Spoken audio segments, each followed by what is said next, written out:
అందరికీ నమస్కారం అండి. మరుగు ప్రజలకి. నేను డాక్టర్ శశిధర్. ఒక చిన్న బాధతో ఈ వీడియో చేయాల్సొస్తుంది. గత 3, 4 నెలలుగా నన్ను కొన్ని శక్తులు అంటే కొంతమంది మనుషులు వాళ్ళ టార్గెట్స్ కోసం డబ్బులు ఇవ్వకపోతే ఈ ప్రాక్టీస్ ఎలా చేస్తాం? ఎలా ఇక్కడ ఉండగలుగుతారు? మీరు కాకపోతే ఇంకోళ్ళొస్తారు అనే విధంగా కొన్ని బెదిరింపులు వస్తున్నాయి. అది కొంచెం బాధగా ఉంది యాక్చువల్‌గా. ఎందుకంటే ఒక చిన్న విషయం చెప్పాలి మీకు. 2008, 9 ఆ టైంలో నేను మనుగురు వద్దాం అనుకున్న టైంలో అప్పుడు భయమేసింది మనుగురంటే పుట్టి పెరిగినా గానీ. అమ్మో! ఏంటో మనుగురంటే ఒక భయం అనేది ఉంది ఎప్పటినుంచో అది. కొంతమంది బెదిరింపు డబ్బులు తీసుకుంటారని చిన్న భయంతో నేను రాలేకపోయాను అప్పట్లో. కానీ 2011 ఆ టైంలో నా క్లాస్‌మేట్ గోపాలు రాత్రి 9:30కి చాలా బాధపడుతూ ఫోన్ చేశాడు. నొప్పిరా ఎవరు చూడలేకపోతున్నారు, ఎవరు రావట్లేదని. 2006, 7, 8లో డాక్టర్ కిరణ్ కుమార్ కొన్ని రోజులు చేసి ఉండే. కొన్ని దాడుల వల్ల వాళ్ళు ప్రాక్టీస్ ఆపేశారు. కొంతమంది సీనియర్స్ వాళ్ళు వాళ్ళకి ఏజ్ అయిపోవడంలో వాళ్ళు ప్రాక్టీస్ ఆపేశారు. 8:30 తర్వాత నరకయాతన ఉండేది మన ఊరి పరిస్థితి. అది కొంచెం బాధ అనిపించింది నాకు. 2011, 2012లో నేను ఆల్రెడీ మెడిసిన్ అయిపోయింది, కార్డియాలజీ అయిపోయింది. సరే ఇక ఫారెన్‌కి వెళ్ళిపోదాం అన్న టైంలో మా medical shop Seenu lab review వచ్చేసి, సార్ ఒక్క 15 రోజులు చూడండి సార్ మన ఊరికి వచ్చేసి, కొంచెం ఎవరు చూసేవాళ్ళు కరెక్ట్ లేరు రండి సార్. ఒక 15 రోజులు మీరు నచ్చితే ఉండండి, లేకపోతే మీ ఇష్టం వెళ్ళిపోదు సార్ అన్నారు. సరే 15 రోజులే కదా, నా ఊరే కదా అని వచ్చి ప్రాక్టీస్ చేశాను. కానీ ఆ 15 రోజుల్లో మమకారం అనేది చిన్నప్పటి నుంచి నన్ను ఎత్తుకున్న వాళ్ళు కావచ్చు, నైబర్స్ కావచ్చు, ఫ్రెండ్స్ కావచ్చు, టీచర్స్ కావచ్చు, చాలామంది మంచి మంచి మనుషులు మన ఎస్కేటి గారు కావచ్చు, రాధాకృష్ణ గారు కావచ్చు, హరిబాబు గారు కావచ్చు, మన ఎమ్మెల్యేస్ కావచ్చు, రమేష్ గారు కావచ్చు, అందరూ ఆప్యాయత చూసి చాలా ఎందుకు డబ్బు కంటే ఈ పేరు గొప్ప అనేది కొంచెం అనిపించింది నాకు. అందుకే కొన్ని రోజులు ఉందాంలే అని ఉన్నాను యాక్చువల్‌గా మా నాన్నగారు ఆయన 10,000 వస్తే 9,000 నాకు పంపించి 1,000 రూపాయలతో బతికిన మనిషి ఆయన. నేను పొద్దున 5 గంటలకు లేసి పరోటాలు అమ్మేసి వచ్చిన ఒక చిన్న దాంతో కొంచెం చిన్న ఇంకో పరోటా తినేసి మళ్ళీ సాయంత్రం కాలేజ్ అయిపోయిన సాయంత్రం వచ్చేసి 50, 100 చపాతీలు చేసి చపాతీలు చేస్తూ కూడా ట్యూషన్ చెప్పేవాడిని జూనియర్స్‌కి. రాత్రి 12 గంటలకు పడుకొని 5 గంటలు నిద్ర మాత్రం పడుకున్నాను. అలా 9 సంవత్సరాలు గడిపాను ఫారెన్‌లో. అంత నాకు ఆ డబ్బు వాల్యూ తెలుసు. పైసా కూడబెట్టుకొని ఎలా బతకాలో నాకు తెలుసు. కానీ ఇక్కడ కొన్ని శక్తులు డబ్బు పోన్లే 1, 2, 3 అట్లా కూడా. కానీ రోజుకి ఈరోజు అది 7 సంఖ్యకి వెళ్ళిపోయింది అది. శక్తి డబ్బులు ఎందుకు ఇవ్వాలి? అంత కష్టపడితే డబ్బులు వస్తాయి తెలుసా అండి అసలుకి అది.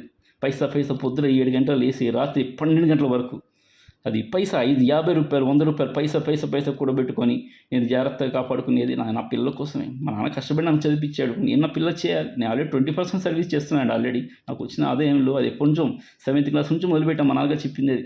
ఇప్పుడు కొత్తగా సర్వీస్ కాదు అది. పుట్టబర్తి సాయి పట్ల సమితిలో మేము చేసేవాళ్ళం. వచ్చిన వాళ్ళకి మాకు కొంచెం బియ్యం ఇచ్చుడో చేసి ఎంత చూస్తే అంతగా. ఈ రోజుకి వాళ్ళు ఒక్కొక్క ఊరు నుంచి కొంతమంది తెలిసిన వాళ్ళు పాత వాళ్ళు ఇప్పటికీ వస్తుంటారు. వాళ్ళకి ఈ రోజుకి నేను సాయం చేస్తాను ఈరోజు. ఒక అవసరం పెడితే 25, 30% కూడా వెళ్తుంది. అంతకంటే ఎక్కువ అనేది దానం చేయడం అనేది అది తప్పండి అది.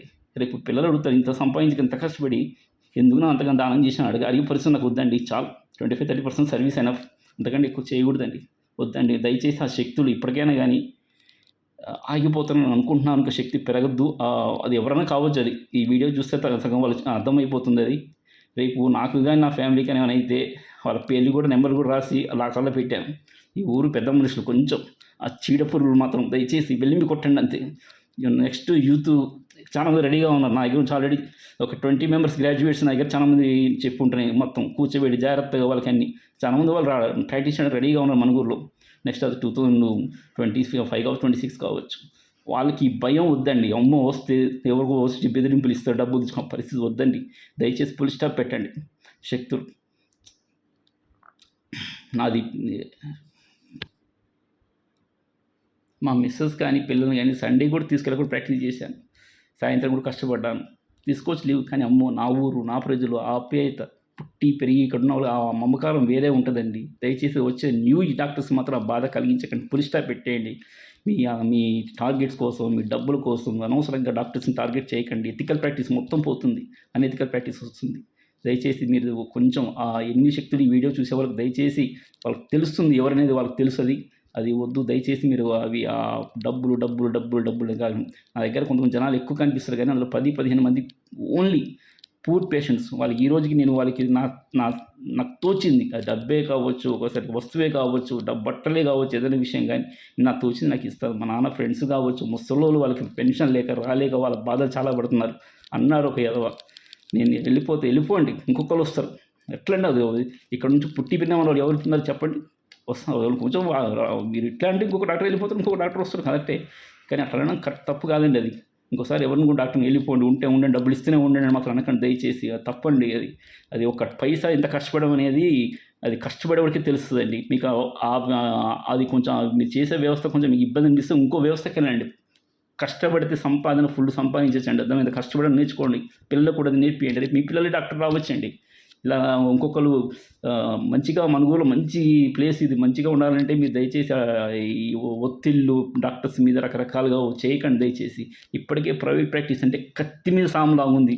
కొత్త రూల్స్, కొత్త నిబంధనలు, కొత్త రకరకాలుగా వేదనలు కూడా గురి చేస్తున్నారు డబ్బుల కోసం కొంతమంది. కానీ అవి చెప్పే బాధలు కావు అవి.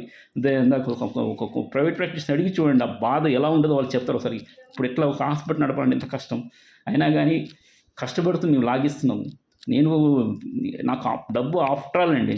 నేను మెడిసిన్ చేశాను, పీజీసీసీ కార్డియాలజీ అక్కడ రష్యాలో చేసేసి మళ్ళీ నెదర్లాండ్కి వెళ్ళాను. మెడిసిన్లో చదువుతున్నప్పుడు గోల్డ్ మెడల్ కొట్టినాను నేను. మళ్ళీ ఎలక్ట్రీషియన్కి టాప్ మోస్ట్ వరల్డ్లోనే ఎడిన్బర్గ్లో నేను ఎలక్ట్రీస్ చేశాను కార్డియాలజీ నేను. దెన్ ఇంకా పీజీ కూడా గెంట్ హాస్పిటల్ కూడా తీసేసి ఇచ్చాను పీజీ కార్డియాలజీ చేసుకుంటూ. ఈ రోజు కావాలంటే వెళ్ళేసి 4 లక్షలు నెలకి సంపాదించగలను. Only Monday to Saturday correct రోజుకి 5-7 అవర్స్ అండి. అక్కడ అర్ధరాత్రి ఒక్కొక్కరు ఫోన్ చేసి 2 ఫోన్ చేసి ఎందుకు లేవు తప్పండి, అది హ్యూమన్ రైట్. రాత్రి ఇప్పుడు పడుకోవాలి, ఎవరో ఒక మనిషి పడుకోవాలి.